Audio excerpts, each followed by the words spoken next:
جی خبر شامل کرتے ہیں ضلع ننکانہ سے، جہاں عوام کے محافظی عوام پر ظلم کرنے لگے۔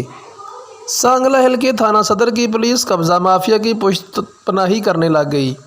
تھانہ صدر کی پولیس لیڈیز پولیس کے بغیر ہی ایک گھر کی عورتوں کو اٹھا کر لے گئی اور حوالات میں بند کر دیا۔ غریب عوام انصاف کی بھیک مانگنے کے لیے در بدر کی ٹھوکریں کھانے لگے۔ غریب عوام انصاف کی بھیک مانگتے ہوئے میڈیا پریس کلب پہنچ گئے۔ آئیے تفصیلات سنتے ہیں ہمارے نمائندہ ماہر ابوذر عباس ڈاہر سے۔ جی ماہر ابوذر عباس، بتائیے گا کیسے واقعہ پیش آیا؟ جی بالکل، ضلع ننکانہ کی تحصیل سانگلہ ہل کے تھانہ صدر کی پولیس قبضہ گروپ کی پشت پناہی کرنے لگی۔ گاؤں دیڑھ چاکنتی کے رہائشی مزمل حسین کی لڑکیوں سمیت 6 خواتین کو گرفتار کر لیا گیا، اور وہ بھی لیڈی کانسٹیبل کی عدم موجودگی میں۔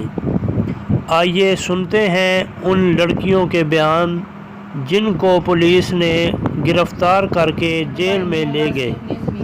جی زمین دی کھیتی باڑی کرنے تے فصل بیجی سی، 8 دن ہو گئے سی اودی دیکھ بھال کرن واسطے گئے سی۔ انہاں نے محبوب وغیرہ نے پولیس نو کال کیتی آ، وہ آئے نے تے آ کے زبردستی سانو